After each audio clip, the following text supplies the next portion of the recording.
Sir ఈరోజు థియేటర్స్‌లో 'Andhra king' తాలూకా release అయింది. ఆల్మోస్ట్ హిట్ కొట్టేసారని చెప్పి మాట్లాడుకుంటున్నారు. ఎలా ఉంది సార్ సినిమా? అంటే సినిమాలు వాళ్ళు ఓపెన్‌గానే చెప్పుకున్నారు. హ్మ్. ఇది జనరల్‌గా మనం బయోపిక్‌లు చూస్తూ వస్తున్నాం.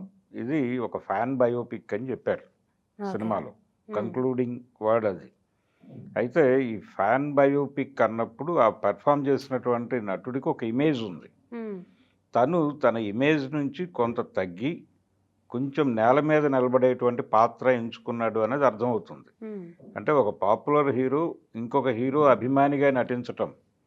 అంటే ఆడియన్స్‌ని స్టడీ చేసి ఏ స్క్రిప్ట్ ఎంచుకోవాలి అనేది హీరోలు కూడా కొంత వర్కౌట్ చేస్తున్నారనేది అర్థమవుతుంది. ఈ ఓకే. సినిమా చూస్తే. హ్మ్.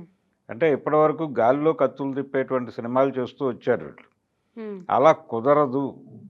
ప్రస్తుతం ప్రపంచం అంతా కూడా రకరకాల ఏరియాల్లో ఎక్స్‌పోజ్ అవుతున్నారు. ఓటీటీలో రకరకాల సినిమాలు చూస్తున్నారు వీళ్ళు. మనం ఎంతవరకు థియేటర్‌కి జనాల్ని రప్పించాలంటే, ఏదో ప్రపంచాలు క్రియేట్ చేయాలి, ఏదో వండర్స్ క్రియేట్ చేయాలి అని అనుకుంటున్నాం గానీ, హ్మ్. కొంచెం ఒక చిన్న ఎమోషన్ మీద కూడా అద్భుతమైన కథలల్లి, మలయాళం వాళ్ళు అద్భుతమైన విజయాలు సాధిస్తూ వస్తున్నారు. అవును. కాబట్టి మనం కూడా కేర్ తీసుకోవాలి అనేటువంటి ఒక కాన్షియస్‌నెస్ మొదలైంది. హ్మ్. అది హీరోల్లోనూ మొదలైంది, డైరెక్టర్‌ల్లోనూ మొదలైంది. దాని తాలూకా రిఫ్లెక్షన్ ఈరోజు ఈ 'ఆంధ్ర కింగ్' అనేటువంటి సినిమాలో కనిపించింది.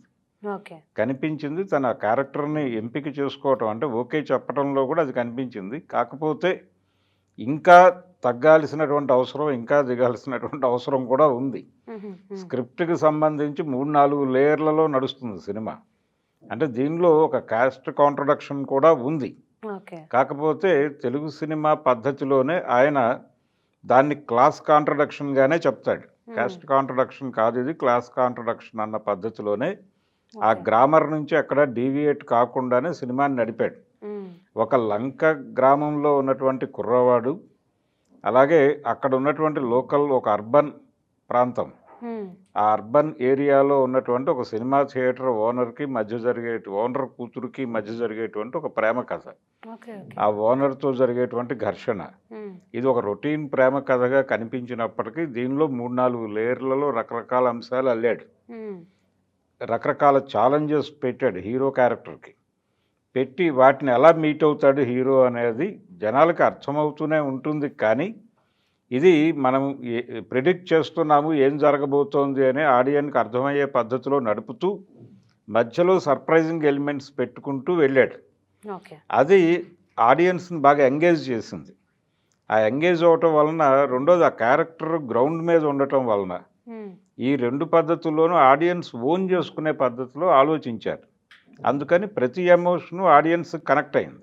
ఓకే. కనెక్ట్ అవ్వటానికి కారణం సినిమాతో లింక్ అయ్యి ఉన్నటువంటి కథ అవ్వటం. హ్మ్. రెండోది ఆ క్యారెక్టర్ వర్కౌట్ చేసినటువంటి పద్ధతి. దానిలో కొంచెం డీటెయిల్స్ వర్కౌట్ చేశారు. అంటే ఒక అభిమాని తాలూకా ఎమోషన్‌ని పలికించారు తెర మీద. ఓకే. ఇది కనెక్ట్ అయింది జనాలకి. హ్మ్. కనెక్ట్ అవ్వటం వల్ల డెఫినెట్‌గా బయటకొచ్చిన ఆడియన్స్‌ని నిరుత్సాహపరచలేదు ఈ సినిమా. హ్మ్. నిలబడుతుంది. నిలబడి ఆడే సినిమా. ఈ రకమైనటువంటి స్క్రిప్ట్ డిజైన్ చేసినందుకు ముందుగా అతన్ని డైరెక్టర్ మహేష్‌ని అభినందించాలి. హ్మ్. అలాగే ఎక్కడా కూడా అంటే హీరోయిజం తాలూకా అదేదో మనం తగ్గిస్తున్నాము అనేది కనిపించకుండా అభిమానులు గాని, మరొకళ్ళు గాని హర్ట్ కాకుండా దాన్ని కూడా కొన్ని ఎలిమెంట్స్ నడిపాడు. ఓకే. నడుపుతూ హీరోయిన్ క్యారెక్టర్‌ని ప్రతి క్యారెక్టర్‌ని కూడా చాలా రూటెడ్‌గా వాళ్ళు డీటెయిల్స్ వర్కౌట్ చేయటం వలన హ్మ్. తనకి కూడా నటించేటువంటి స్కోప్ దొరికింది. భాగ్యశ్రీకి కూడా ఓకే. ఏదో 'రామ్' సినిమాలు ఇంతకు ముందు వచ్చినటువంటి చాలా సినిమాల్లో హీరోయిన్ జస్ట్ గ్లామరస్‌గా అవును. ఉంటుంది. అవును. లేదు ఇందులో పెర్ఫార్మెన్స్‌కి స్కోప్ ఉన్నటువంటి క్యారెక్టర్‌గా రూపొందింది. హుహు. ఎప్పుడైతే ఈ క్యారెక్టర్‌ని నేల మీద నుంచోబెట్టారో ఆటోమేటిక్‌గా మిగిలిన క్యారెక్టర్‌లకు కూడా కొంత స్కోప్ దొరికింది. ఆ స్కోప్ దొరకటం వలన 'రావు రమేష్' చేసినటువంటి తండ్రి పాత్ర, తల్లి పాత్ర చేసిన తులసి, అలాగే భాగ్యశ్రీ ఫాదర్ రోల్ చేసినటువంటి మురళీ శర్మ వీళ్ళందరికీ పెర్ఫార్మ్ చేయటానికి ఒక ఏరియా దొరికింది. ఓకే. ఆ అవకాశాన్ని సద్వినియోగం చేసుకున్నారు వాళ్ళు. హ్మ్. సినిమా అనేది హీరో సెంట్రిక్‌గానే నడవదు. హీరో సెంట్రిక్‌గా నడిచే సినిమాలు కొన్నుంటాయి. అవును. సినిమాలో అన్ని క్యారెక్టర్స్ వర్కౌట్ అయినప్పుడు ఆడియన్స్ పొందేటువంటి ఒక సాటిస్ఫాక్షన్ ఉంటుంది. అది కనిపించింది ఈ సినిమాలో. ఓకే. అందుకని ఇది డెఫినిట్‌గా 'రామ్‌కి' వర్కౌట్ అయ్యే ప్రాజెక్టే. మరి ఉపేంద్ర క్యారెక్టర్ ఏంటి సార్? ఉపేంద్ర క్యారెక్టర్ అంటే జనరల్గా ఆ క్యారెక్టర్కి ఒక తెలుగు హీరోని తీసుకుంటే ఎలా ఉండేది అనే అభిప్రాయం కొంతమందిలో ఉంది, కానీ ఒక పెద్ద హీరో కొంచెం కెరియర్ పరమైనటువంటి ఒడిదుడుకులు ఎదుర్కొంటున్నటువంటి సందర్భంలో ఉన్న హీరోకి ఓకే. ఒక అభిమాని ఎలా సపోర్ట్గా నిలబడతాడు అనేటువంటి ఒక ఎలిమెంట్ ఉంది దీనిలో. హీరోకి అభిమానికి ఉండేటువంటి ఒక రిలేషన్ కూడా నడిచింది. అయితే అదే కీలకం సినిమాలో. అందుకని దాన్ని మరీ ఓపెన్గా రివీల్ చేయకూడదు, కానీ ఆ క్యారెక్టర్ ఉపేంద్రని తీసుకోవటం వలన కొంత అడ్వాంటేజ్ అయింది. ఓకే. ఓకే. తెలుగు హీరోని తీసుకుంటే కంపారిజన్స్ వచ్చేవి.